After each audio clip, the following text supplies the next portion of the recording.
Sir, അവർ മരുഭൂമി ഭാഗത്തേക്കാണ് പോയത്. കഴുതകളെ അവരെന്തിനെ രക്ഷപ്പെടാൻ അനുവദിച്ചു? ആ നശിച്ച മുഖമുടിക്കാരൻ അവൻ എന്നെ അടിച്ചു വീഴ്ത്തി എൻ്റെ പെണ്ണിനെ അടിച്ചുകൊണ്ട് പോയി. കരമാർഗവും വിമാനത്തിലും അവരെ പിന്തുടർന്ന് രണ്ടിനെയും പിടിച്ചു കൊണ്ടുവരിക. ഇവിടെ ഇറങ്ങരുത്, അവർ നമുക്ക് പിന്നാലെ വരുന്നുണ്ട്. ഇതൊക്കെ ഞാൻ കുഴിച്ചെടുത്തതാണ്, അത് എനിക്ക് എടുക്കണം. 1 മിനിറ്റ് മാത്രം മതി. 1 മാസം മുമ്പ് കുഴിച്ചെടുത്തതാണതെല്ലാം. ഡിനോസറിൻ്റെ അവശിഷ്ടങ്ങൾ, അത്ഭുതകരമായ കണ്ടെത്തലുകൾ. നീ ജീവനോടെ ഉണ്ടെങ്കിൽ ഇതുമൂലം പ്രശസ്തയാവുകയുള്ളൂ.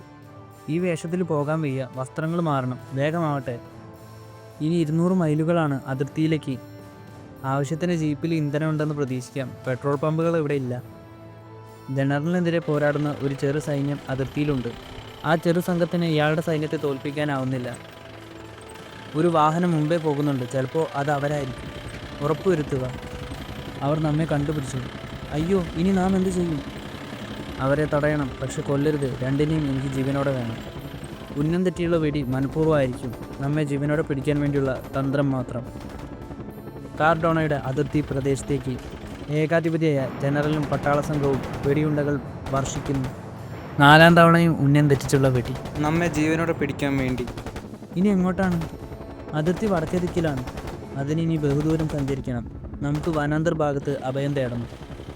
ഘോരവനമാണിത്. ഭീകരസത്വങ്ങളുടെ ആവാസ കേന്ദ്രമാണെന്നാണ് കേൾവി. നമ്മെ പിന്തുടരുന്ന ഭീകരസത്വത്തിനോളം വരില്ല ഇവിടെയുള്ളതൊന്നും. അവർ വനത്തിനുള്ളിലേക്കാണ് പോകുന്നത്, അവരെ തടയൂ. വനത്തിനുള്ളിൽ കയറി രണ്ടിനെയും പിടിക്കൂ. അവിടെ ഭീകരസത്വങ്ങൾ. എൻ്റെ ആജ്ഞ കേട്ടില്ലേ കേണൽ? വേഗം പോയി രണ്ടിനെയും തൂക്കിയെടുത്ത് കൊണ്ടുവരൂ. ഉത്തരവ് പോലെ സാർ. ഞാൻ പറഞ്ഞത് നീയൊന്നും കേട്ടില്ലേ? സാർ, എല്ലാം ഞങ്ങൾ കേട്ടു. എന്താടാ പട്ടി കേണലെ, എൻ്റെ ഉത്തരവ് അനുസരിക്കാൻ നിനക്കെന്താ മടി? സാർ, ഈ വനം ഭീകരസത്വങ്ങളുടെ വിഹാര കേന്ദ്രമാണ്. നിനക്കോ? എനിക്കും അവയെ പേടിയാണ് സാർ. കുട്ടിക്കാലം മുതൽ കാർഡോണയിലെ ജനങ്ങൾ ഇത്തരം കഥകൾ കേട്ടാണ് വളരുന്നത്. ഞാൻ കാട്ടിനുള്ളിലേക്ക് പോയാൽ നിങ്ങൾ എൻ്റെ കൂടെ വരുമോ? ഞങ്ങൾ വരാം സാർ. അല്ലെങ്കിൽ ഇപ്പോൾ വേണ്ട, അവർ പുറത്ത് ചാടും, അപ്പോൾ പിടിക്കാം. ഇനി വണ്ടി മുമ്പോട്ട് പോകില്ല, നടക്കുകയല്ലാതെ വേറെ വഴിയില്ല. അവർ പിന്നാലെ വരുമോ ലൂണ? വരാനിടയില്ല. ഭീകരസത്വങ്ങളെക്കുറിച്ചുള്ള കഥകൾ അതിശക്തമാണ്. എന്തോ ഒരു അനക്കം, എന്തോ വലിയ ഒന്നിൻ്റെ ചലനം. എന്തോ വലിയ ജന്തു ഇവിടെയുണ്ട്. ഇപ്പോൾ അനക്കം നിലച്ചു. വേണ്ട ഡെവിൾ, അതെന്താണെന്ന് അറിഞ്ഞിട്ട് മതി. അത് നിൻ്റെ പിടിയിൽ ഒതുങ്ങുന്ന സാധനമല്ലെന്ന് തോന്നുന്നു. അതെന്തായാലും ഇപ്പോൾ അനങ്ങുന്നില്ല. അതിൻ്റെ ശ്വസന ശബ്ദം കേൾക്കാം. വലിയ ശബ്ദമാണ്. നീ ജീപ്പിൽ പോയിരിക്കും ലൂണ. ഇല്ല, താങ്കളോടൊപ്പം ആയിരിക്കുമ്പോഴാണ് ഞാൻ സുരക്ഷിത. എന്തോ ഒന്ന് അവിടെയുണ്ട്. ജനറൽ വനത്തിന് വെളിയിലും. ഏതോ ഭീകരജന്തു ഇതിലെ പോയി പുല്ല് ചവിട്ടി മെതിച്ചിരിക്കുന്നു. കാൽപ്പാടുകൾ അമ്പരിപ്പിക്കും വിധം വലുതുമാണ്. കേട്ടിട്ട് തല കറങ്ങുന്നു. അതെന്തായിരിക്കും? ശിശ്, അതിൻ്റെ ശ്വസന ശബ്ദം കേൾക്കാം.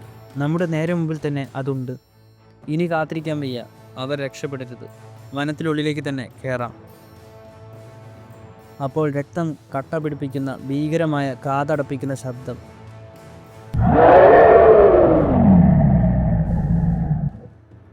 നിഗൂഢതകളുടെ കലവറയാണ് വനാന്തരത്തിൽ. കാതടപ്പിക്കുന്ന ഭീകര ശബ്ദം. ദൈവമേ, എന്താണ് ഈ ഭീകര ശബ്ദം?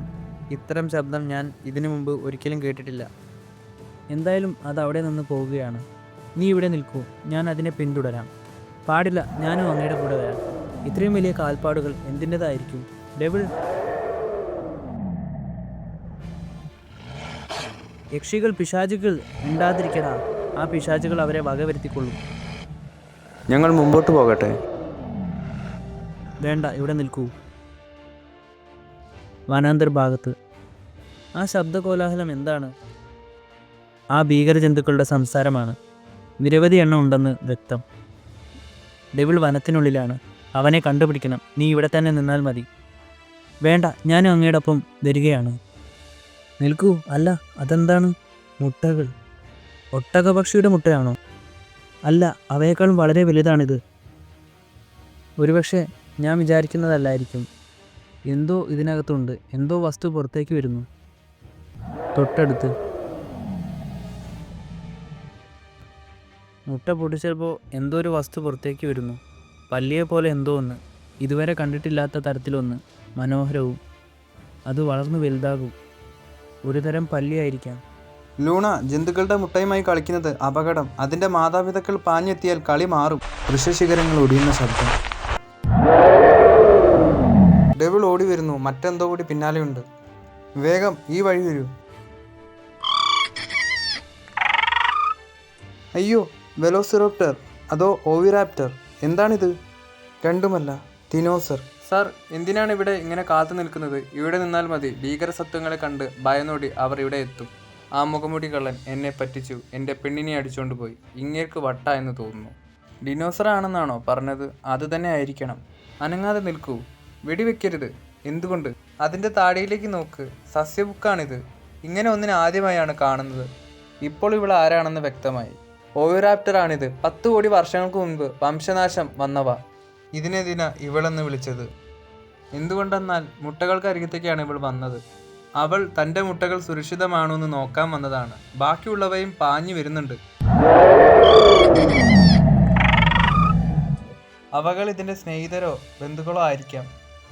അവർ ഒരു സമ്മേളനം സംഘടിപ്പിച്ചിരിക്കുകയാണ്. നമ്മൾ ശത്രുക്കളല്ലെന്ന് പറയുകയാണ്.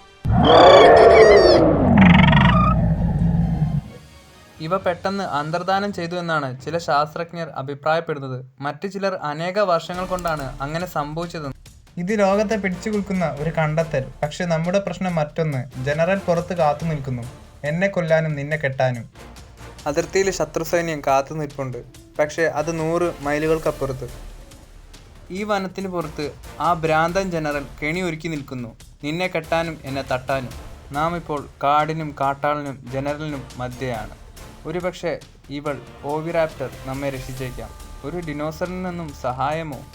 ഇവൾ ഒരിക്കലും മനുഷ്യനെ കണ്ടിട്ടില്ല, അതുകൊണ്ട് നമ്മെ ഭയക്കുന്നില്ല. ഇവളെ ഇണക്കിയെടുക്കാമോ എന്ന് ഞാനൊന്ന് നോക്കട്ടെ. അസംബന്ധം പറയാതെ. ഈ വനത്തിൽ മാത്രം കാണപ്പെടുന്ന വിചിത്ര ജന്തു, മറ്റുള്ളവയിൽ നിന്നും വ്യത്യസ്തതയുള്ളത്, എതിർപ്പ് പ്രകടിപ്പിക്കാത്ത ഒരു സസ്യബുക്ക്. ചില വന്യജന്തുക്കൾ നമ്മോട് ഇണങ്ങില്ല, പക്ഷേ മറ്റു ചിലത് ഇണങ്ങും. അവൾക്ക് ഈ പൂവ് ഇഷ്ടപ്പെട്ടു. സൂക്ഷിക്കണം, അതിൻ്റെ താടിയും പല്ലും കടിച്ചാൽ നമ്മുടെ കഥ കഴിയും. ഓവി, തിന്നോ? ഓവി, തിന്നോടി. അവളത് തിന്നു, ഇഷ്ടപ്പെട്ടു. ഇനി കുറെ കൂടി കൊടുത്തു നോക്കാം. മുട്ടയുടെ അടുത്ത് നിന്ന് അങ്ങയുടെ അടുത്തേക്കാണ് വരുന്നത്. നല്ല വിശപ്പുണ്ട് അവൾക്ക്. ഇതാ തിന്നോളൂ. ദൈവമേ, ഒരു ക്യാമറ ഉണ്ടായിരുന്നെങ്കിൽ. വിശ്വസിക്കുമോ ഈ കാഴ്ച? ഇനി ഞാൻ ഇവളെ തൊട്ടാൽ എങ്ങനെ പ്രതികരിക്കുമെന്ന് നോക്കാം. തിന്നോടി ഇത്. ശരീരത്തിൽ സ്പർശിച്ചത് അറിഞ്ഞതേ ഇല്ല, അല്ലെങ്കിൽ അതിൽ പ്രതിഷേധമില്ല. ഇവിടെ ഇരിക്കൂ, ഇരിക്കൂ. ഓവി, ഇരിക്കൂ. കൂടുതൽ പൂക്കളും ഇലയും കൊടുത്തു നോക്കാം. ഓവി, ഇരിക്കൂ, ഇരിക്കൂ. നല്ല കുട്ടി. ആരെങ്കിലും ഇത് വിശ്വസിക്കുമോ? തല കറങ്ങുന്നത് പോലെ തോന്നും. ഓവി, ഇവിടെ. ഇതിൻ്റെ ഉദ്ദേശം എന്താണെന്ന് എനിക്ക് മനസ്സിലാകുന്നില്ല. നാം ഇവിടെ കുടുങ്ങി കഴിയുകയാണ്. ഇവർക്ക് ചിലപ്പോൾ നമ്മെ രക്ഷിക്കാൻ കഴിയും. അതെങ്ങനെ? അതൊരു ചെറിയ സൂത്രം. കഴുത്തിൽ ഒരു കയറിട്ടാൽ ഇവൾ എങ്ങനെ പ്രതികരിക്കുമെന്ന് നോക്കാം. ഞാൻ ഈ വള്ളി ശരിയാക്കുമ്പോൾ ഡിനോസറിനെ പറ്റിയുള്ള വിവരങ്ങൾ പറയൂ. കോടിക്കണക്കിന് വർഷങ്ങൾക്ക് മുമ്പ് ഭീമാകാരങ്ങളായ പല്ലികൾ, അതായത് ഡിനോസറുകൾ ഉണ്ടായിരുന്നു. പക്ഷേ സസ്യബുക്കുകളായ ഇവയ്ക്കും ശത്രുക്കളുണ്ടായിരുന്നു. ഭീകര രൂപികളായ ടീറെക്സുകൾ. ചതുപ്പ് നിലങ്ങളിൽ ജീവിച്ചിരുന്ന ഡിനോസറുകൾ ആക്രമണത്തെ അതിജീവിച്ചു. അങ്ങനെ കുറേ എണ്ണം ഈ പ്രദേശത്ത് മാത്രം ശേഷിച്ചു.